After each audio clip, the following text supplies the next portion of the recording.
नमस्कार मित्रों, इनिग्मा छत्तीसगढ़ की ओर से मैं आपका स्वागत करता हूं। आज का अपना विषय है let us improve our immunity through naturopathy and yoga. तो हम पहले चर्चा करते हैं कि वास्तव में इम्यूनिटी क्या है, हम उसको समझ लेते हैं।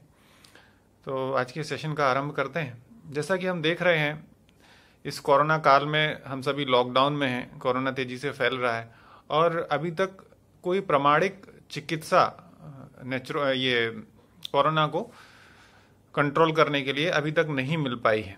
इसलिए समस्या भी बढ़ती जा रही है और इसकी संक्रामकता जो है वो बहुत ज़्यादा है, बहुत तेजी से फैल रहा है। इसलिए इसको कंट्रोल करने के लिए हम लोग लॉकडाउन में बैठे हैं, सोशल डिस्टेंसिंग का पालन कर रहे हैं और वास्तव में यही एक उपाय है आज के समय में। और दूसरा सबसे बड़ा उपाय जो इसको कंट्रोल करने के लिए है कि हम अपने इम्यूनिटी लेवल को बहुत अच्छे से बढ़ा लें। जब हमारी इम्यूनिटी इम्प्रूव होगी तो वायरस हमारे पास आएगा, फिर भी हमारी इम्यूनिटी उसके इन्फेक्शन और उससे होने वाले नुकसान से आपको बचाएगी। और आगे हम देखते हैं कि हम किस प्रकार अपने इम्यूनिटी को बढ़ा सकते हैं। इससे पहले हम समझ लेते हैं कि इम्यूनिटी होती क्या है। इम्यूनिटी या रेजिस्टेंस पावर हमारे शरीर की वो क्षमता है जिसके द्वारा किसी भी बैक्टीरिया या वायरस के संक्रमण को शरीर स्वयं रोकता है, या उसके द्वारा जो टॉक्सिन्स प्रोड्यूस किए जा रहे हैं उससे होने वाले नुकसान से हमारे शरीर का बचाव होता है।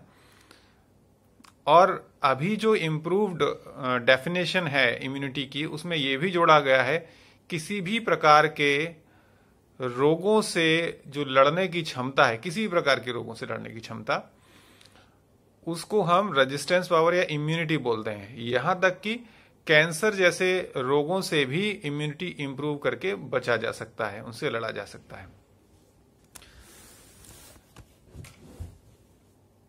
थोड़ी लाइट ठीक कर लेता हूं।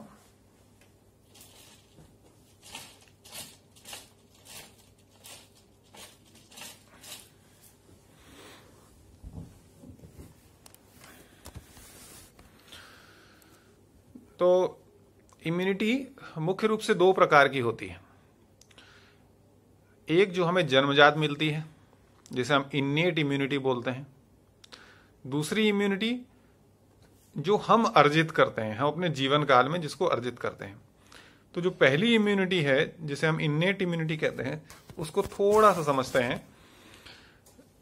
ये इन्नेट इम्यूनिटी व्यक्ति अपने जेनेटिक स्ट्रक्चर के कारण उसको मिलती है और इनको हम तीन तरीकों से समझ सकते हैं।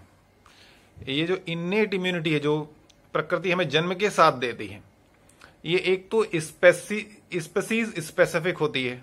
स्पेसीज स्पेसिफिक मतलब जैसे कि हम लोग ह्यूमन बींग्स हैं और एक दूसरी जाति है पेड़ पौधों की, तो पेड़ पौधों के रोग हमारे शरीर में नहीं होंगे या हमारे रोग पेड़ पौधों को नहीं होंगे। आपने कभी नहीं सुना होगा कि किसी पेड़ को मलेरिया हो गया।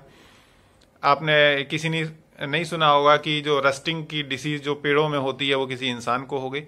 तो इनके बीच में जो एक इम्यून बैरियर है कि पौधों की बीमारियां इंसानों में नहीं होंगी, इंसानों की बीमारियां पौधों में नहीं होंगी। ऐसा ही जानवरों, अन्य जानवरों और मनुष्यों के बीच में भी है। लेकिन कुछ वायरसेस या कुछ बैक्टीरिया इस बैरियर को क्रॉस करके आगे बढ़ गए हैं। मतलब कि कुछ बीमारियां ऐसी हैं जो जानवरों से इंसानों में भी आना शुरू हो गई हैं। उसी में से एक ये वायरल डिसीज कोरोना है, जो जिसने स्पीसीज जो है उसको क्रॉस किया है, वो जाके ह्यूमंस को अफेक्ट करना शुरू कर दी। और एक दूसरा बैरियर रेशियल बैरियर होता है। एक जाति में जो अलग अलग रेसेस होते हैं उनमें भी देखा गया है कि कुछ प्रकार की बीमारियां कुछ पर्टिकुलर रेसेस में बहुत कॉमन है। जैसे कि हम देखें तो नीग्रो पीपल जो होते हैं उनमें हम देखते हैं कि ट्यूबरकुलोसिस काफी कॉमन होता है in comparison to other US people. तो ये रेशियल इम्यूनिटी हुई। दूसरा हम देखें तीसरा, individual innate immunity. Individual innate immunity का क्या मतलब है? हर इंडिविजुअल की अपनी एक अलग इम्यून क्षमता है, अलग रोगों से लड़ने की क्षमता है। जैसे आप देखते होंगे कि किसी एरिया में कोई बीमारी है, सर्दी जुकाम फैला हुआ है, तो जहां मान लीजिए 100 लोग रहते हैं तो 100 के 100 लोग उस वायरस के बीमारी से संक्रमित होने के हो सकते हैं, चांसेस हैं सभी को। लेकिन उनमें से पता चलता है 30, 40 या 50 लोगों को, या बाकी जो लोग बचे उनकी इंडिविजुअल इम्यूनिटी इतनी स्ट्रांग थी कि उनको वो रोग नहीं हुए। तो इसे बोलते हैं इंडिविजुअल इन्नेट इम्यूनिटी। अब हम ये समझते हैं कि कौन कौन से ऐसे फैक्टर्स होते हैं जो इन्फ्लुएंस करते हैं हमारी इन्नेट इम्यूनिटी को। उसमें एक फैक्टर है हमारी उम्र। तो 10 साल की उम्र तक के बच्चों की इम्यूनिटी थोड़ी कम होती है, और जो 65 साल से ऊपर के लोग होते हैं, बुजुर्ग लोग होते हैं, उनकी भी इम्यूनिटी थोड़ी सी कम हो जाती है। इस तरीके से हम थोड़ा एज का वेरिएशन देख लेते हैं। और कुछ हार्मोनल डिसऑर्डर्स हैं जो भी इम्यूनिटी पर अपना प्रभाव रखते हैं। जैसे आपने डायबिटीज मेलिटस के बारे में सुना होगा। तो डायबिटीज मेलिटस की कंडीशन में, या फिर एक और डिसऑर्डर जैसे हाइपोथायराइडिज्म आपने सुना होगा, फिर आपने एड्रिनल डिसफंक्शन सुना होगा। ऐसी हार्मोनल डिसऑर्डर में हमारा इम्यून सिस्टम थोड़ा कॉम्प्रोमाइज हो जाता है, उसकी प्रतिरोधक क्षमता थोड़ी कम हो जाती है। तीसरा फैक्टर है न्यूट्रिशन, पोषण। तो जो कुपोषित बच्चे होते हैं या लोग होते हैं जिनको सही से न्यूट्रिशन नहीं मिल पा रहा होता है, उनमें भी इन्फेक्शन के चांसेस ज़्यादा होते हैं, मतलब कि उनका रेजिस्टेंस पावर थोड़ा कम होता है। और अभी रिसेंटली ऐसा भी देखा जा रहा है, जो ओवर नरिस्ड पीपल हैं या ओबेज पीपल हैं, जिनका वजन बहुत ज़्यादा है, ऐसे लोगों में भी लो इम्यून कंडीशन देखी गई है, रोगों से लड़ने की क्षमता थोड़ी कम होती है।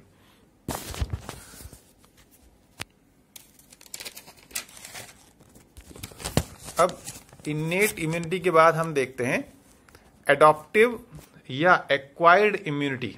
ये क्या होती है? एक्वायर्ड इम्यूनिटी मतलब जो हमने अर्जित की, हम अपने जीवन काल में जिसको अर्जित कर रहे हैं। ये दो प्रकार की होती है मुख्यतः। एक तो होती है एक्टिव, सक्रिय, और दूसरी होती है पैसिव। तो जो एक्टिव एडॉप्टिव, मैं एडॉप्टिव की जगह एक्वायर्ड वर्ड यहां यूज करता हूं। एक्टिव एक्वायर्ड इम्यूनिटी होती है, इसमें जो नेचुरली हम एक्वायर करते हैं, जब कोई व्यक्ति किसी फॉरेन एजेंट या वायरस या बैक्टीरिया के संपर्क में आता है, तो हमारा शरीर उसके लिए रोग प्रतिरोधक क्षमता अपने शरीर में विकसित करना शुरू कर देता है, धीरे धीरे विकसित करना शुरू कर देता है। और अगर वही वायरस, वही इन्फेक्शन वापस हमारे शरीर में आता है, तो वो पहले से हमारा शरीर उसके लिए एंटीबॉडी बना चुका होता है और उसे रोक देता है। तो आप देखेंगे कभी भी जब संक्रमण होता है किसी वायरस से या बैक्टीरिया से, तो जब संक्रमण हुआ उससे कुछ समय लगता है उसके लक्षण प्रकट होने में, क्योंकि वायरस या बैक्टीरिया बॉडी में गया, फिर वो अपने कॉलोनी डेवलप करता है और अपने सारे बैक्टीरिया वायरस पैदा करता है, रिप्रोड्यूस करता है। उसके बाद उसका इफेक्ट शरीर में दिखना शुरू होता है। तो ये संक्रमण से लेकर लक्षण प्रकट होने के बीच का जो समय है, इसको हम लेटेंट पीरियड कहते हैं। कोरोना के विषय में ये समय 4 दिन से लेकर 14 दिन तक का होता है। ऐसे ही अलग अलग बीमारियों में अलग अलग लेटेंट पीरियड होता है। इस दौरान शरीर जो है ह्यूमरल और सेल्यूलर इम्यूनिटी डेवलप करता है। ह्यूमरल मतलब एक्स्ट्रा सेल्यूलर जो फ्लूइड होता है, उससे जुड़ी हुई जो इम्यूनिटी होती है, एंटीबॉडी, एंटीजन एंटीबॉडी रिएक्शन वगैरह जो आप सुनते हैं, ये ह्यूमरल इम्यूनिटी होता है। और दूसरा सेल्यूलर इम्यूनिटी होता है। सेल्यूलर इम्यूनिटी में आपने सुना होगा बी सेल और टी सेल, ये जो है ना, ये सेल्यूलर इम्यूनिटी के कंपोनेंट हैं। इनके हम विस्तार में नहीं जाएंगे, लेकिन ये समझना था कि जब भी कोई वायरस या बैक्टीरिया का इन्फेक्शन होता है हमारे शरीर में, तो हमारा शरीर खुद उससे बचने के लिए अपने शरीर में रेजिस्टेंस पावर डेवलप करता है, जिसे हम एक्टिव एक्वायर्ड इम्यूनिटी कहते हैं। और ये पैसिवली भी किया जा सकता है। इसका दूसरा तरीका जो है पैसिवली, जैसे कि पैसिवली हम कैसे करते हैं कि कोई भी लाइव वायरस या लाइव वैक्सीन है, सॉरी मैं लाइव वैक्सीन की बात नहीं कर रहा हूँ, एंटीबॉडी की बात करता हूँ। जो प्रिपेयर्ड एंटीबॉडी है वो अगर हम अपने शरीर में दे रहे, जैसे कि हमें पता है कि ये वायरस का इन्फेक्शन इस एरिया में होने वाला है, ये व्यक्ति प्रॉन है इसको, इस इन्फेक्शन के लिए, तो उससे बचाने के लिए हम तैयार एंटीबॉडी उसके शरीर में डाल दें और वो एंटीबॉडी जो बाहर से एंटीजन आया है उससे फाइट करना शुरू कर देगी। तो ये पैसिव इम्यूनिटी, इसके लिए हमारे शरीर को कोई प्रयास नहीं करना पड़ा, हमने बाहर से डायरेक्ट एंटीबॉडी ले ली। जैसे आप देखते होंगे स्नेक बाइट में, तो वो एंटीबॉडी एंटीसीरा तैयार रहता है, तो जैसे ही स्नेक बाइट हुआ और उसका अगर लक्षण दिख रहे हैं शरीर पर, तो वो एंटीसीरा हम व्यक्ति को देते हैं, जो कि हॉर्स के प्लाज्मा से तैयार किया जाता है और वो व्यक्ति उससे सरवाइव कर सकता है। और अभी ये प्रयोग कोरोना की चिकित्सा को लेकर भी हो रहे हैं, जैसे आप सुन रहे होंगे प्लाज्मा थेरेपी की बात, ये भी एक तरीके से पैसिव इम्यूनिटी है। अब ये पैसिव इम्यूनिटी जो है ना, इसको भी हम दो में डिवाइड कर सकते हैं। ऐसा नहीं है कि पैसिव इम्यूनिटी हमें बाहर से ही मिलती है, हमें नेचुरली भी पैसिव इम्यूनिटी मिलती है। यहां तक कि ईश्वर ने इतनी सुंदर व्यवस्था की है, हमारे जन्म से पहले ही मैटरनल ब्लड से प्लासेंटा के थ्रू कुछ एंटीबॉडीज फीटस के बॉडी में पहुंच जाती हैं, ताकि वो जब उसकी बर्थ हो तो उस समय वो कोई भी बाहर के बैक्टीरिया और वायरस से अपने आप को सुरक्षित कर सके। मैटरनल प्लासेंटा से कुछ एंटीबॉडी फीटस में पहुंच जाती हैं जन्म से पहले ही। फिर जन्म के बाद जो पहला मिल्क, जिसको कोलेस्ट्रम बोलते हैं, जो पहला मिल्क होता है, उस मिल्क में IgA एंटीबॉडी होती है। ये एंटीबॉडी जन्म के तुरंत बाद बच्चे के शरीर में माँ के दूध से जाती है, इसीलिए हम लोग बोलते हैं कि पहला दूध माँ का जो है ना, बच्चे को जरूर लेना चाहिए। तो ये जो IgA है काफी समय तक शरीर की बाहर की बीमारियों से रक्षा करती है। और करीब करीब जब 20 हफ्ते की उम्र होती है, तब हमारा शरीर सक्षम हो जाता है IgM की सिंथेसिस के लिए। उसको IgM जो एक एंटीबॉडी है वो उसको बनाना शुरू कर देता है। इस तरीके से प्रकृति ने हमें बहुत अच्छा पैसिव इम्यूनिटी की भी फैसिलिटी दी है और एक्टिव इम्यूनिटी की भी व्यवस्था हमारे शरीर में की है। तो अब हम थोड़ा और इसको समझते हैं। ये इम्यूनिटी जो है ना, हम कभी कभी इम्यूनिटी को सिर्फ एंटीबॉडी और एंटीजन इस तरीके से देखते हैं, लेकिन सिर्फ इस तरीके से देखने की जरूरत नहीं है। हम पूरे जो हमारा जो पूरा डिफेंस सिस्टम है बॉडी का, उसको होलिस्टिक वे में देखने की जरूरत है। तो इसको अगर हम होलिस्टिक वे में देखते हैं तो हम पूरे अपने डिफेंस सिस्टम को दो में डिवाइड कर सकते हैं, एक एक्सटर्नल डिफेंस सिस्टम और दूसरा इंटरनल डिफेंस सिस्टम। तो जो एक्सटर्नल डिफेंस सिस्टम है उसमें एक्सटर्नल डिफेंस सिस्टम में भी कई सारे स्टेप्स हैं, वो मैं धीरे धीरे आपको बताता हूं। उसमें फर्स्ट स्टेप जो है, जिसको हम फर्स्ट लाइन ऑफ डिफेंस बोलते हैं, वो हमारी स्किन है, हमारी त्वचा। हमारी त्वचा अगर इंटैक्ट है, सही है, हेल्दी है, स्वस्थ है, तो बाहरी बैक्टीरियाज और वायरसेस को हमारे शरीर में नहीं पनपने देती है। हमारे शरीर में जो अपने जो नॉर्मल फ्लोरा स्किन में होता है, नॉर्मल फ्लोरा के जो बैक्टीरिया होते हैं, वो बाहरी बैक्टीरिया को पनपने नहीं देते हैं, वो उनकी कॉलोनी को डेवलप नहीं होने देते हैं। तो ये एक तरीका हुआ। दूसरा तरीका क्या होता है कि जो हम जब खूब एक्सरसाइज करते हैं या हमारे शरीर से जो पसीना निकलता है, उसमें जो सॉल्ट की मात्रा होती है वो इतनी होती है कि बाहर के बैक्टीरिया वायरस को किल कर सके। तो कहने का तात्पर्य, अगर हम बहुत अच्छे से एक्सरसाइज करें, मेहनत करें, योगा करें, शरीर से पसीना निकले, तो भी हमारा शरीर का जो रेजिस्टेंस पावर है अच्छा रहेगा, क्योंकि हमारी जो फर्स्ट लाइन ऑफ डिफेंस है वो अच्छे से काम करेगी। साथ साथ स्किन में कुछ सिबेसियस ग्लैंड्स होती हैं। सिबेसियस ग्लैंड्स का जो सिक्रीशन होता है, उनमें लॉन्ग चेन फैटी एसिड्स होते हैं, जिनका भी बैक्टीरियासाइडल रोल बहुत अच्छा है, बैक्टीरिया को किल करते हैं। तो इस तरीके से हम काफी कुछ अपनी इम्यूनिटी को मेंटेन कर सकते हैं। अब हम देखते हैं, ये तो स्किन का होगा फर्स्ट लाइन ऑफ डिफेंस। हम देखते हैं म्यूकस मेम्ब्रेन्स। तो हमारे शरीर की जो म्यूकस मेम्ब्रेन्स हैं उनको हम रेस्पिरेटरी सिस्टम से देखते हैं। तो हमारा रेस्पिरेटरी सिस्टम जो है वो शुरू होता है हमारी नोज से। तो जो हमारी नोज की एनाटॉमी है वो इस तरीके से बनाया हुआ है इसको कि जल्दी से कोई भी माइक्रो ऑर्गेनिज्म जो है या डस्ट पार्टिकल्स हैं वो नोज के अंदर एंट्री नहीं कर पाए।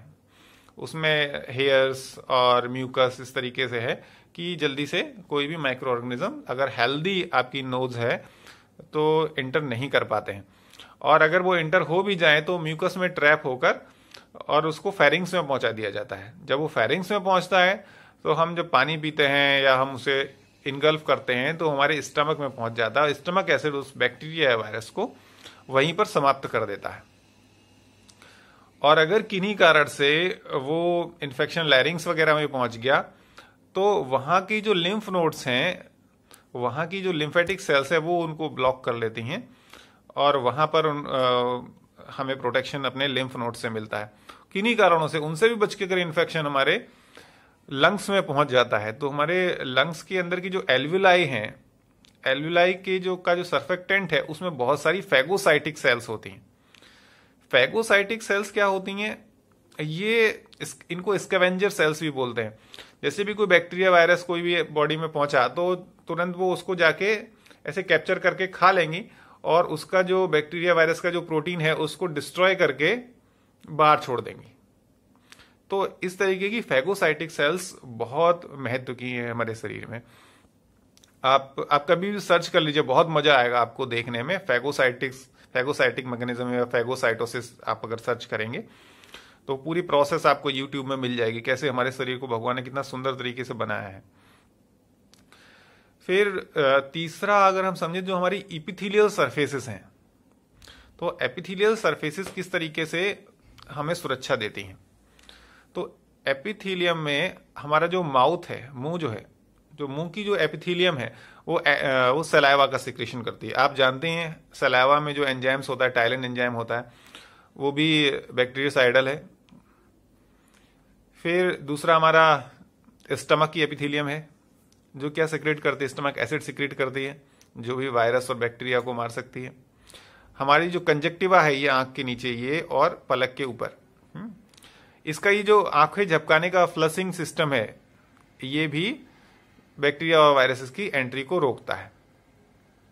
और जो लैक्राइमल सिक्रीशन होता है, जो आंसू आते हैं, ये भी जो है ना आंसू जो आते हैं इसमें भी एंटीबायोटिक सब्सटेंसेस होते हैं लाइसोजाइम टाइप के, और वो भी वायरस और बैक्टीरिया को समाप्त करते हैं।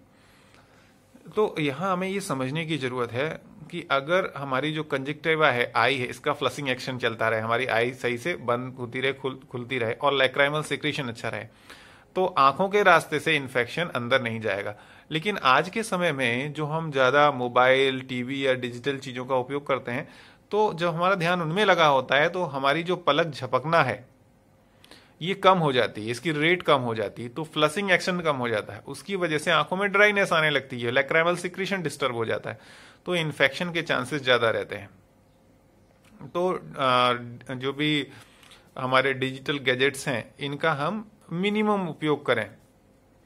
और तीसरा हमारा जो यूरिन जिससे पास होता है, यूरिथ्रा जो है उसकी जो इपिथेलियम है इसमें भी फ्लशिंग आउट एक्शन होता है यूरिन का। उसकी वजह से बैक्टीरिया वायरस अंदर जाए तो फिर उसके साथ बाहर निकल जाता है, और यूरिन में कुछ अच्छे कंपाउंड पाए जाते हैं, एलेंटोइक एसिड वगैरह पाए जाते हैं, उनकी भी बैक्टीरियोसाइडल प्रॉपर्टी होती है। और मेल्स में जो स्पर्म में स्पर्मिन प्रोटीन होती है, जिंक होता है, ये भी बैक्टीरियोसाइडल है। और फीमेल्स में वेजाइनल एसिडिटी का लेवल इतना होता है कि कोई भी बैक्टीरिया वायरसेस उधर जल्दी से सरवाइव नहीं कर सकते हेल्दी बॉडी में, है ना। तो ये जो सब हम बात कर रहे हैं वो हेल्दी बॉडी की बात कर रहे हैं। हमारी हेल्दी बॉडी है तो ये जो पूरा सिस्टम बताया है, इपिथेलियल सरफेसेस है, माउथ की, स्टमक की, कंजक्टिवा, यूरेथ्रा की, या म्यूकस मेम्ब्रेन्स हैं नोज की, और फेरिंग्स वगैरह, ये जो हमने पहले सब डिस्कस किया वो हेल्दी बॉडी के लिए, जब हमारा शरीर पूरी तरह से स्वस्थ है तो ये पूरा डिफेंस सिस्टम अच्छे से काम करता है ना। तो ये जो एक्सटर्नल डिफेंस सिस्टम हमारा है जो किससे बना हुआ है, स्किन से बना हुआ, म्यूकस मेम्ब्रेन, इपिथेलियल सरफेसेस से बना हुआ है, इनकी हम केयर करें, इनको हम अच्छे से ठीक रखें, स्वस्थ रखें, तो जनरली कोई इन्फेक्शन शरीर में होगा नहीं। अगर हो भी जाता है तो उसके लिए ईश्वर ने इंटरनल डिफेंस सिस्टम का भी मैकेनिज्म हमारे शरीर में रखा है। अब इंटरनल डिफेंस सिस्टम में क्या है कि बहुत सारे एंटीबायोटिक प्रॉपर्टी के सब्सटेंस नेचुरली होते हैं हमारे शरीर में। हमारे ब्लड में देखें तो कई सारे सब्सटेंस होते हैं, जैसे आपने सुना होगा बेटा लाइसिन करके, और एक आपने सुना होगा ल्यूकिन्स, इंटरल्यूकिन्स। ये WBCs जो होती हैं इनसे इंटरल्यूकिन्स निकलते हैं, ठीक है। और आपने सुना होगा प्लेकिन्स करके सब्सटेंस होते हैं, ये प्लेटलेट से निकलते हैं। आपने सुना होगा लैक्टिक एसिड के बारे में सुना होगा। तो हमारी जो स्केलेटल मसल्स हैं ये लैक्टिक एसिड प्रोड्यूस करती हैं।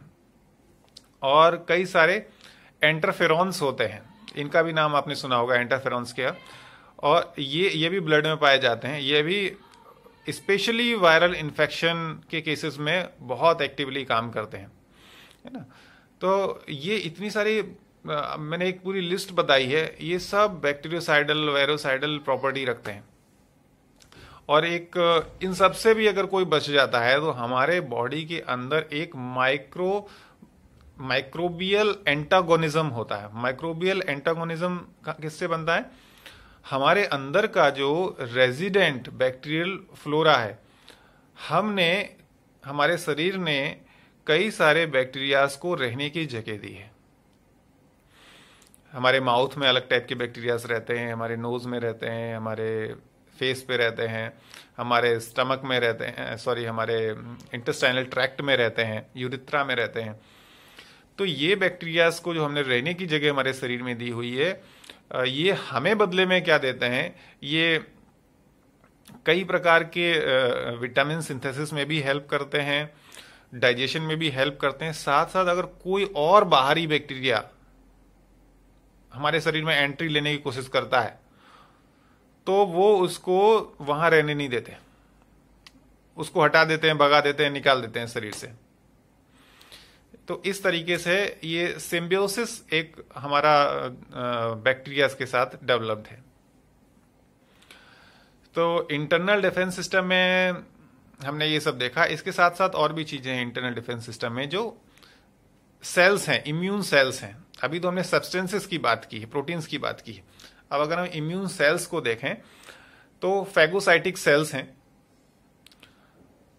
जो किसी भी बैक्टीरियाज को या वायरस को या अदर फॉरेन बॉडीज को इनगल्फ कर लेती हैं। फिर नेचुरल किलर सेल्स हैं हमारे शरीर में, उनके बारे में भी आपने सुना होगा। फिर जैसे ही कोई वायरसेस या बैक्टीरिया या कोई एलर्जिक सब्सटेंस बॉडी में जाता है तो बॉडी की जो रिएक्शन शुरू होती है वो टी सेल्स और बी सेल्स का डिफरेंशिएशन शुरू होता है, और उस पर्टिकुलर सब्सटेंस के अगेंस्ट हमारे शरीर में एंटीबॉडी का फॉर्मेशन होता है, ताकि फ्यूचर में भी अगर वो सब्सटेंस हमारी बॉडी में आता है तो हमारे शरीर उससे फाइट कर सके। तो ये तो हुआ हमारी इम्यूनिटी के बारे में। अब हमें ये थोड़ा समझने की जरूरत है, हम ये जान लेते हैं कि कौन कौन से ऐसी चीजें हैं जिससे हम अपनी इम्यूनिटी को और इम्प्रूव कर सकते हैं। तो यहां पर अगर हम भोज्य पदार्थों में देखते हैं तो आपने काफी सुना होगा हल्दी के बारे में, टर्मरिक के बारे में। ये बहुत अच्छा एंटीवायरल है, एंटीसेप्टिक है, एंटीबैक्टीरियल प्रॉपर्टी होती है। इसमें एक स्टडी हुई थी 2017 में, वो स्टडी मैंने पढ़ी, उसमें लिखा था कि जो टर्मरिक में करक्यूमिन नाम का जो उसका सब्सटेंस है वो हमारे शरीर को स्वेलिंग से या जोड़ों के दर्द से, अगर कोलेस्ट्रॉल इम्बैलेंस है तो उसको भी बचाता है, इवन मेटाबॉलिक सिंड्रोम्स को भी कम करता है। लेकिन इसकी खास बात यह है कि इसकी बायो अवेलेबिलिटी बहुत कम है। जब हम हल्दी का सेवन करते हैं तो उसमें से जो ये करक्यूमिन हमें मिलना है वो बहुत कम मात्रा में हमारा शरीर एब्जॉर्ब कर पाता है। लेकिन अगर हम इसे पेपरिन नाम के एक सब्सटेंस के साथ लेते हैं तो ये बायो अवेलेबिलिटी को बढ़ा देता है, करक्यूमिन ज्यादा मात्रा में हमारे शरीर में एब्जॉर्ब हो जाता है। ये पेपरिन क्या होता है? ये पेपरिन कंपाउंड ये एक एल्कलॉइड है जो काली मिर्च में पाया जाता है, ब्लैक पेपर में पाया जाता है। तो अगर हम टर्मरिक को लेते हैं तो उसके साथ थोड़ी सी काली मिर्च को भी पीस के लें तो जो करक्यूमिन आपको चाहिए, जो मेन सब्सटेंस है टर्मरिक का, तो वो आपको मिलेगा। तो अच्छे से आपका जो है टर्मरिक का पूरा पूरा फायदा आपको मिल पाएगा।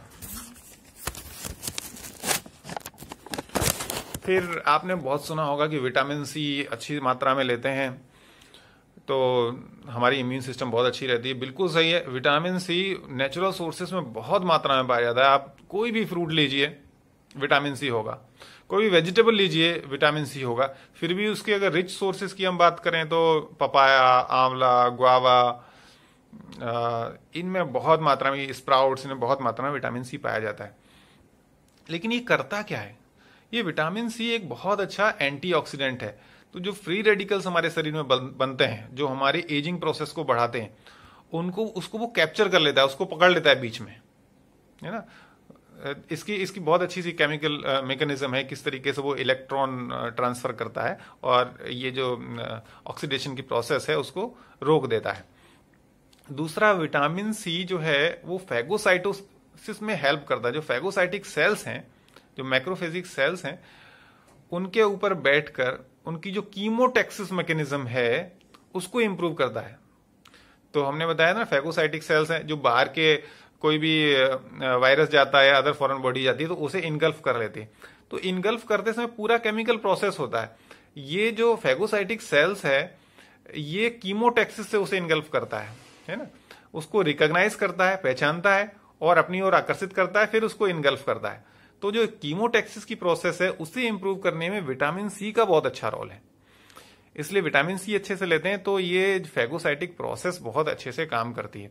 साथ साथ जो आप बी सेल और टी सेल के बारे में सुनते हैं, ये जो डिफरेंशिएशन होता है, जो बनती है नई सेल्स, बी सेल और टी सेल्स, इनका भी जो निर्माण है और जो डिफरेंशिएशन है वो अच्छे से करने के लिए विटामिन सी का इंपॉर्टेंस है।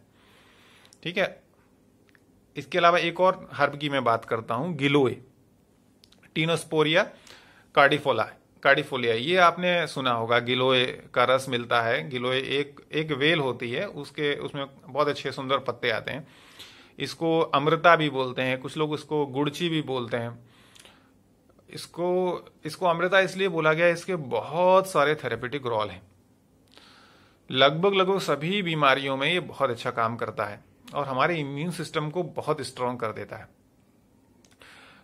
सुल्तान जी और उनके कुछ सहयोगियों ने 2017 में एक शोध किया, उसमें पाया कि ये जो गिलोय है इसमें जो बैक्टीरिया टाइफाइड के लिए रिस्पॉन्सिबल है उसके अगेंस्ट बहुत अच्छी एंटीबैक्टीरियल प्रॉपर्टी है। साथ ही साथ उन्होंने ऐसा भी देखा कि जो मैक्रोफेजेस हैं, जो मैंने फैगोसाइटोसिस की प्रक्रिया में बताया ना, फैगोसाइटिक सेल्स, उनको मैक्रोफेजेस ही बोलते हैं।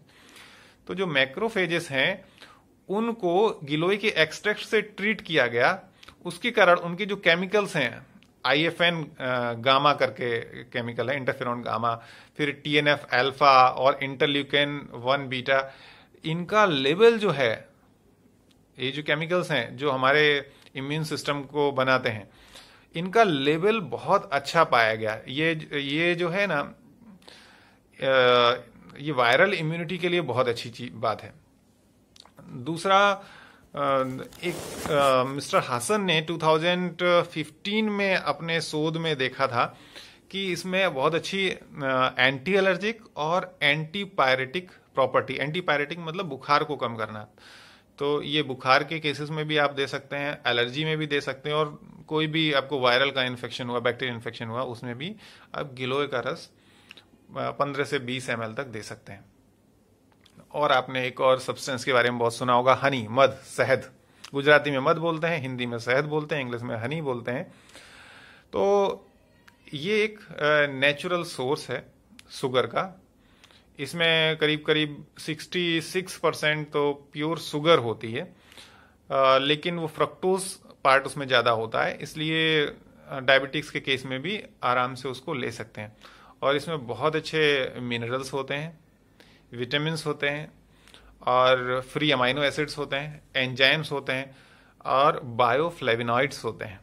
ये जो बायोफ्लेविनॉइड्स हैं ये डिपेंड करता है कि किस जगह से, किस एरिया से हनी बीज ने कलेक्ट किया है। तो जिन फूलों से उन्होंने कलेक्ट किया है उस जगह के बायोफ्लाविनोइड्स उस हनी में होंगे। तो अलग अलग हनी में बायोफ्लाविनोइड्स की मात्रा या प्रकार भिन्न भिन्न हो सकते हैं। जो शहद जो है, हनी जो है, इस कई शोधों में पाया गया इसमें बहुत अच्छी एंटी इन्फ्लामेटरी मतलब स्वेलिंग को कम करने की क्षमता होती है, और ये हमारे स्किन फंक्शंस को, स्पेशली स्किन फंक्शन को, हमारा जो हनी है ये बहुत अच्छे से इम्प्रूव करता है। और हमारा जो लिपिड प्रोफाइल है, कोलेस्ट्रॉल लेवल्स है, उसको भी अच्छे से मेंटेन करता है। और एपोप्टोसिस करके एक प्रोसेस होती है शरीर में। एपोप्टोसिस का मतलब है कि शरीर की जो कोशिकाएं हैं जो एक्स्ट्रा बन गई हैं, जिनका कोई हमारे शरीर में काम नहीं है, जो उपयोगी नहीं है हमारे शरीर के लिए, वो अपने आप को खुद समाप्त करती हैं। इसको एपोप्टोसिस बोलते हैं। ये एपोप्टोसिस की जो प्रोसेस है इसको इंड्यूस करने में हनी का बहुत अच्छा रोल होता है। इसलिए कैंसर के केसेस में हनी की उपयोगिता काफी ज्यादा है, क्योंकि वो एपोप्टोसिस की प्रोसेस को इंड्यूस करता है, तो ट्यूमर के साइज को कम करता है, ट्यूमर को कम करता है। तो एक हनी हो गया। इसके बाद एक और सब्सटेंस हम ले लेते हैं, यूकेलिप्टस ऑयल, नीलगिरी का तेल। यूकेलिप्टस के पेड़ को आप लोग सब पहचानते होंगे, उसका तेल भी बनता है, एसेंशियल ऑयल बनता है। एक जर्नल ऑफ एरोसोल में 2013 में एक शोध प्रकाशित हुआ, उसमें यह पाया गया कि टी ट्री ऑयल और यूकेलिप्टस ऑयल, इन दोनों को साथ में अलग अलग इन दोनों का प्रयोग किया गया, और दोनों के प्रयोग में देखा कि उनकी जो एरोमा है वो एयरबॉर्न वायरस के इन्फेक्शन को काफी हद तक कंट्रोल कर लेती है। तो वायरल डिसऑर्डर्स में हम यूकेलिप्टस ऑयल का भी उपयोग कर सकते हैं, या टी ट्री ऑयल का भी, उसकी वेपर का उपयोग कर सकते हैं, उसकी एरोमा का उपयोग कर सकते हैं। एक और सब्सटेंस की बात यहां कर लेते हैं, तुलसी, ऑसिमम सेंटिकम। ये आपने ये जो है ये श्याम तुलसी की बात है। यहां पर आपने देखा होगा इंडिया में तो लगभग लगभग सभी घरों में तुलसी होती ही है, और हमारे शास्त्रों में तो लिखा है कि जिस घर में तुलसी है उस घर में कोई रोग नहीं आते, क्योंकि तुलसी की एरोमेटिक प्रॉपर्टी भी है जो वो एंटीवायरल है, और साथ साथ में तुलसी की लकड़ी हो, तुलसी के बीज हो, तुलसी का पत्ता हो, इन सब में बहुत अच्छे गुण हैं जो हमारे शरीर के लिए बहुत उपयोगी हैं। 2005 में एक रिसर्च पब्लिश हुई थी, Indian journal of comparative microbiology and immunology. इसमें एक शोध में बताया गया था तुलसी के जो पत्ते हैं उनका ड्राइड पाउडर है और उसका एसेंशियल ऑयल, इसका चूहों पर प्रयोग किया गया, तो देखा गया कि उनकी जो इम्यून सेल्स हैं उनके फंक्शंस में बहुत तेजी से सुधार आया। साथ साथ एक और रिसर्च पब्लिश हुई 2009 में, शंकर मंडल और उनके सहयोगियों ने एक रिव्यू था, काफी सारी स्टडीज को लेकर रिव्यू किया, उसमें पाया कि तुलसी में बहुत अच्छी एंटी माइक्रोबियल, एंटी डायबिटिक मतलब डायबिटीज को कंट्रोल करना, एंड हेपेटो प्रोटेक्टिव, साथ साथ anti inflammatory and anti carcinogenic property होती है, कैंसर को भी कम कर सकता है। तो तुलसी दो गुणों की खान है। सभी को तुलसी के 10-20 पत्तियों का काढ़ा बना के सुबह सुबह जरूर लेना चाहिए, बहुत उपयोगी रहेगा। और ये तो ये फूड सब्सटेंसेस की बात। इसके बाद हम समझते हैं कि योग जो है क्या ये भी हमारे शरीर में हमारे इम्यून सिस्टम को इम्प्रूव कर सकता है? यस, मैं कुछ शोध के बारे में आपको बताता हूं। एक शोध प्रकाशित हुआ था इंडियन जर्नल ऑफ योगा में 2011 में। इसमें 12 हफ्तों की योगा की ट्रेनिंग दी गई एमबीबीएस के स्टूडेंट्स को, फर्स्ट ईयर के स्टूडेंट्स को, बिफोर देयर एग्जाम्स। वो 35 मिनट्स डेली योगा की प्रैक्टिस उनको कराते थे। तो बाद में जो उनको चेक किया गया, उनके सैंपल्स एग्जाम्स के बाद में चेक किए गए, तो उसमें देखा गया कि उनका जो आईएफएन लेवल होता है, आईएफएन गामा का जो इंटरफेरॉन गामा लेवल है सीरम में, वो कम था in comparison to control group, और उनका सीरम कोलेस्ट्रॉल लेवल भी मेंटेन था, मतलब जितना स्टार्टिंग में था उतना ही एग्जाम्स के दौरान भी उनका वही लेवल रहा, वो बढ़ा नहीं, जबकि कंट्रोल में वो लेवल बढ़ा हुआ था। और साथ साथ जो सेल्यूलर इम्यूनिटी है जो डिस्टर्ब होती है एग्जामिनेशन स्ट्रेस में, जो उसमें ऑटोनॉमिक चेंजेस बाकी कंट्रोल ग्रुप में मिले, वो जो योगा ग्रुप था उसमें वो मेंटेन रहा अच्छे से। दूसरी एक और स्टडी 2008 में प्रकाशित हुई है डॉक्टर राघवेंद्र राव और उनके सहयोगियों के साथ में। तो उन्होंने जो कैंसर के केसेस हैं, ब्रेस्ट कैंसर के केसेस स्टेज 2 और 3 स्टेज के केसेस में उन्होंने योग का प्रयोग किया, योग की क्रियाएं दी उनको। तो जो उन्होंने ऑब्जर्व किया वो IgA लेवल उनका पेशेंट्स का योगा प्रैक्टिस के बाद थोड़ा कम हुआ। मतलब कि उनकी जो उनके बॉडी में जो अननेसेसरली एंटीबॉडीज का निर्माण हो रहा था अगेंस्ट देयर ओन सेल्स, वो रिड्यूस हुआ।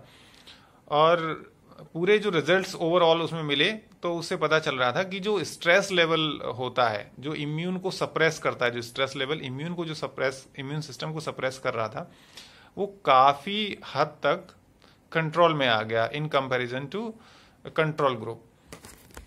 एक और शोध प्रकाशित हुआ प्राणायाम को लेकर, योगा और प्राणायाम को लेकर। तो सुदर्शन क्रिया एक प्राणायाम का एक प्रकार है, श्री श्री रविशंकर जी जिसे चलाते हैं, और उन्होंने इसका प्रयोग कुछ करके देखा। उसमें उनको ये स्टडी प्रकाशित हुई थी 2005 में। उसमें उन्होंने देखा कि नेचुरल किलर सेल्स जो है ना, उसकी संख्या काफी बढ़ी हुई पाई गई। ये प्राणायाम और सुदर्शन क्रिया जब उन्होंने लोगों को 24 हफ्तों के लिए, 24 वीक्स के लिए उनको दिया, तो ये जो शोध था वो टोबैको कैंसर के सर्वाइवर्स के साथ उन्होंने ये शोध किया था। इसमें पाया कि नेचुरल किलर सेल्स की जो एक्टिविटी है वो काफी बढ़ी हुई पाई गई। तो ये प्रूवन है कि योग का बहुत अच्छा रोल है इम्यूनिटी इंप्रूव करने के लिए। लेकिन योग की कौन कौन सी प्रैक्टिसेस हैं जो इसको इंप्रूव कर सकती हैं?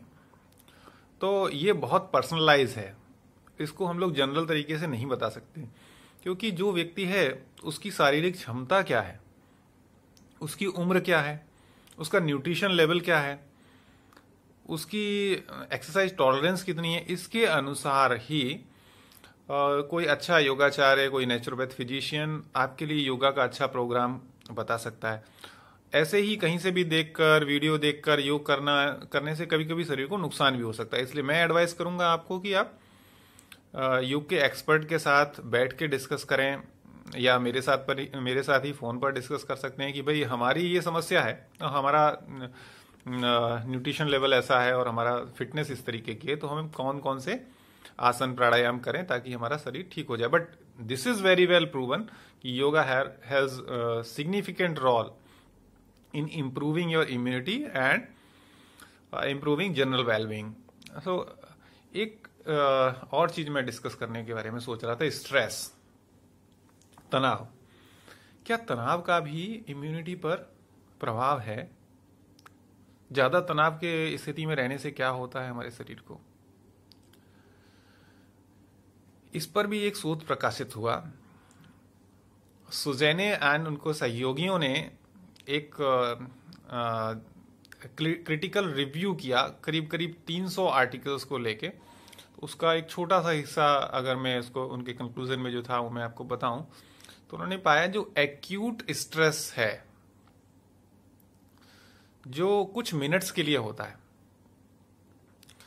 ये हमारे एडाप्टिव अप रेगुलेशन के लिए बहुत अच्छा है।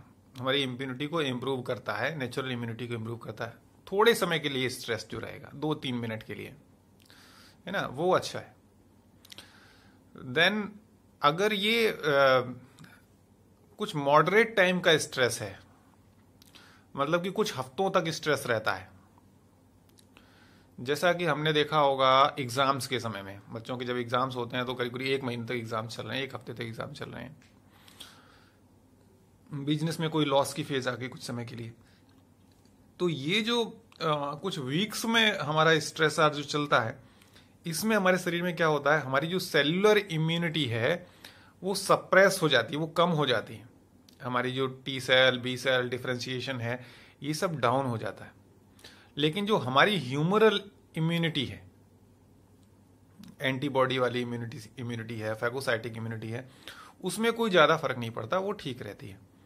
लेकिन अगर हमें क्रॉनिक स्ट्रेस होता है, लंबे समय तक स्ट्रेस चलता है, जैसे कोई बड़ी बीमारी हो जाती है उसके कारण से, या कोई फाइनेंशियल क्राइसिस की वजह से, या कोई रिलेशनशिप की इश्यूज की वजह से लंबे समय तक, महीनों या सालों तक हम स्ट्रेस की सिचुएशन में रहते हैं, तो हमारी दोनों प्रकार की जो इम्यूनिटी है, cellular as well as humoral immunities, वो डाउन हो जाती है, कम हो जाती है ना। जो उसकी सेल्स हैं, नेचुरल किलर सेल्स हैं, टी सेल्स हैं, बी सेल हैं, वो सभी सप्रेस हो जाती हैं, कम हो जाती हैं, उनका डिफ्रेंसिएशन सही से नहीं हो पाता है।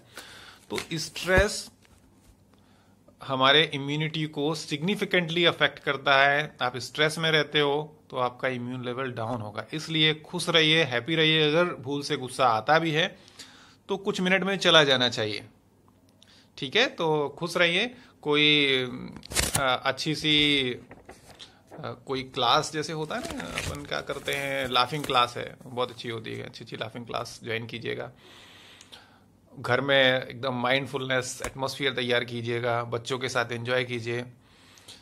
तो जितना आप हैप्पी रहते हैं, सोशली एक्टिव रहते हैं, हैप्पीनेस के साथ लोगों की मदद करते हैं, तो ऐसे कई शोध हैं, उनमें पाया गया सोशली एक्टिव, दूसरों की मदद करने वाले, खुश रहने वाले लोगों में न्यूरोट्रॉपिक फैक्टर्स जो होते हैं, brain drive neurotrophic factor BDNF, ये अच्छे से प्रोड्यूस होते हैं। उनका नर्वस सिस्टम बहुत अच्छे से काम करता है, उनका इम्यून सिस्टम भी अच्छा काम करता है, उनकी एज भी लंबी होती है।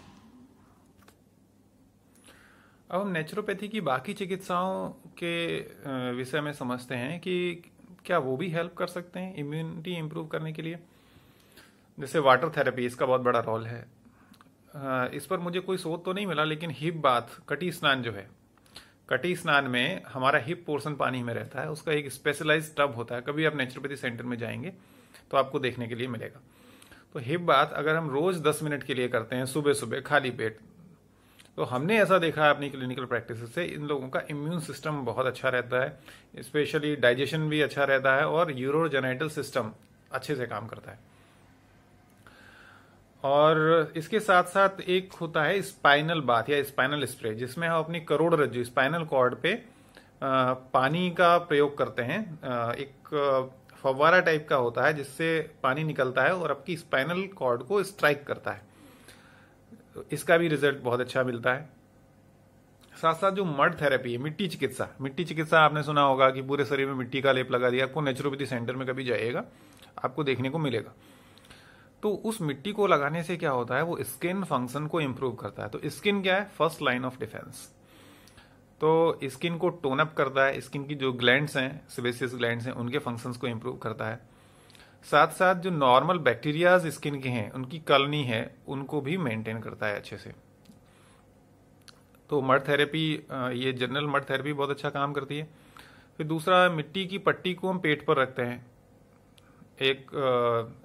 कोई एक क्लॉथ होता है, कपड़ा होता है, उसमें मिट्टी को, गीली मिट्टी को रख के ऐसे पैक बना के, अब नेचुरोपैथी सेंटर में जो लोग गए होंगे वो जानते हैं अच्छे से, उस पैक को हम लोअर एब्डोमेन पे रखते हैं। तो ये क्या करता है, आपको कॉन्स्टिपेशन से बचाता है और आपकी इंटेस्टाइन को काफी एक्टिव करता है, जिसकी वजह से आपका पेट साफ रहता है, कूलिंग रहता है, एसिडिटी कम रहती है, मेंटेन रहती है।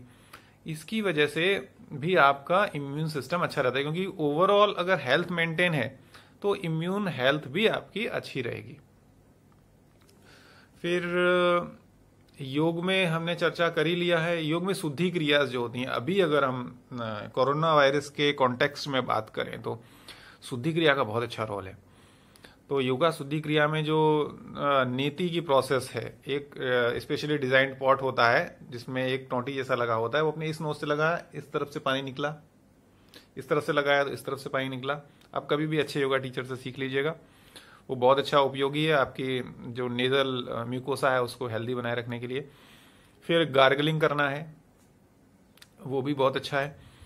तो योग की और भी क्रियाएं, जैसे वमन है, तो वो आपके लैरिंग्स फेरिंग्स को क्लीन कर देता है।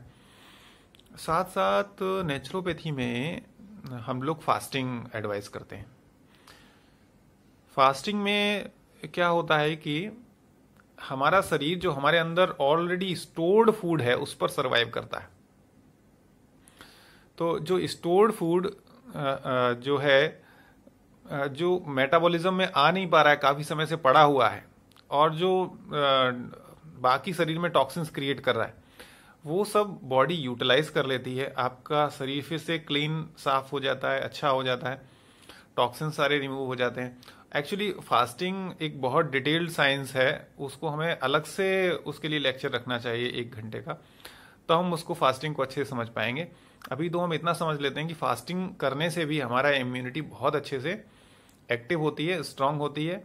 इवन हमारा जो मेंटल हेल्थ है वो भी मजबूत होता है, संकल्प शक्ति भी हमारी बढ़ती है, और शरीर की क्लिनजिंग होती है। क्लिनजिंग के साथ साथ आपका इम्यूनिटी भी बहुत अच्छे से इंप्रूव हो जाती है। जो हम शरीर को, फास्टिंग में क्या होता है कि हम अपने आपको फिजियोलॉजिकल रेस्ट देते हैं। जब हम फिजियोलॉजिकल रेस्ट देते हैं तो हमारा इम्यून सिस्टम एक्टिवली काम करता है, डिफेंस सिस्टम एक्टिवली काम करता है, तो जितने भी टॉक्सिन्स हमारे शरीर में उनको निकालना तेजी से शुरू कर देता है। फिर एक थेरेपी होती है नेचुरोपैथी में जिसको हम एक्यूपंक्चर या एक्यूप्रेशर बोलते हैं। ये एक्यूपंक्चर थेरेपी भी इम्यून सिस्टम को स्टिमुलेट करने के लिए, एक्टिव करने के लिए बहुत उपयोगी है। इसमें एक पॉइंट होता है स्टमक 36 हम बोलते हैं। एक्यूपंक्चर में बहुत सारे मेरेडियंस होते हैं, 12 मेरेडियन होते हैं, मेन मेरेडियन और कुछ एक्स्ट्रा मेरेडियन होते हैं। उनमें से एक स्टमक मेरेडियन भी होता है। स्टमक 36 की अगर हम बात करें तो मैं ये बुक में आपको दिखा रहा हूं। ये टिबियल ट्यूबरोसिटी के 1 फिंगर ब्रेथ लेटरल साइड में स्टमक 36 है। ऐसे ही जो हमारा DU20 पॉइंट है वो हमारे हेड पर है। ये कान के दोनों पॉइंट से, ऊपर और नीचे के पॉइंट से सीधी लाइन मिलाते हुए ऊपर जाएंगे तो यहाँ पर DU20 पॉइंट होगा। ये भी इम्यून इनहेंसिंग पॉइंट है। उसके बाद DU14, अगर हम ये मिड लाइन पर सीधा सीधा पीछे जाएंगे तो हमारी जो पहले लास्ट की ये C7 वर्टिब्रा आती है, C7 और T1 वर्टिब्रा के बीच में जो पॉइंट है उसको हम DU20 बोलते हैं। ये भी बहुत अच्छा है। P6 पॉइंट हमारे हाथ पर यहाँ पर होता है। मैं बहुत एग्जैक्ट लोकेशन नहीं बता रहा हूँ क्योंकि सेल्फ मेडिकेशन हमें नहीं करना है, हमें किसी एक्सपर्ट की ओपिनियन के बाद ही उनका उपयोग करना है। इस तरीके से एक्यूपंक्चर का भी बहुत कारगर इलाज हम कर सकते हैं नेचुरोपैथी के थ्रू। और स्टमक 36 पर तो कई सारे शोध हुए हैं जिसमें ये प्रूव हुआ है कि वो किस तरीके से इम्यून इन्हेंसमेंट करता है। इवन LI4, ये आपका, आप जब अपने थंब और इंडेक्स फिंगर को जोड़ेंगे तो ये जो उभरा हुआ हिस्सा बनता है यहाँ पर LI4 पॉइंट होता है। ये भी बहुत इंपॉर्टेंट पॉइंट है इम्यून इन्हेंसमेंट के लिए। तो यहाँ हमने लगभग अपने सभी पॉइंट्स को कवर कर लिया है, लेकिन टेक अवे मैसेज क्या होना चाहिए, हमें क्या फॉलो करना है एग्जैक्टली अपने इम्यून सिस्टम को एनहेंस करने के लिए। तो मुझे ऐसा लगता है कि कुछ कुछ चीजें हमें अपने शेड्यूल में डालनी चाहिए, जैसे कि डेली 1 घंटे दिन में हम व्यायाम करें, और भोजन जो है उसको हम ऐसा करें कि, हाँ सॉरी वो थोड़ा एडजस्टमेंट करना था कैमरे का। भोजन हम बहुत अधिक ना खाएं और बहुत कम ना खाएं, मॉडरेट फूड लें।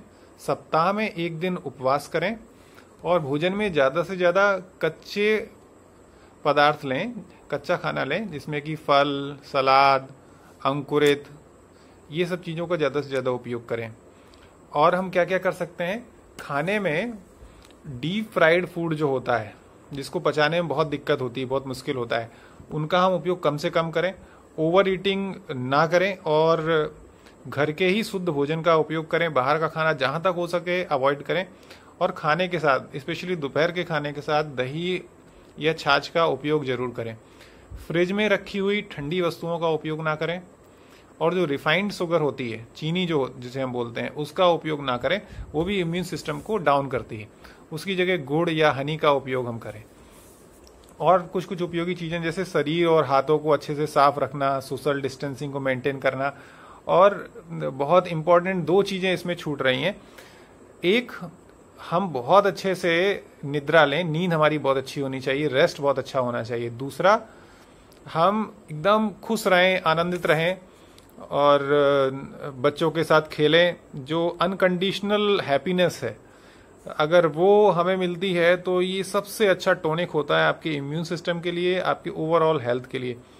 तो घर में अगर बच्चे हैं छोटे, उनके साथ एंजॉय करें, खेलें, हंसें, बच्चों को भी मज़ा आएगा, आप भी एंजॉय करेंगे। और मुझे लगता है कि हमने लगभग स्वस्थ रहने की सभी चीज़ों को डिस्कस कर लिया है। इम्यून सिस्टम को हम कैसे इम्प्रूव कर सकते हैं वो भी डिस्कस कर लिया है। आपने धैर्य के साथ इतना समय दिया, उसके लिए धन्यवाद। इनिग्मा छत्तीसगढ़ का भी धन्यवाद। फिर मिलेंगे कुछ और जानकारियों के साथ।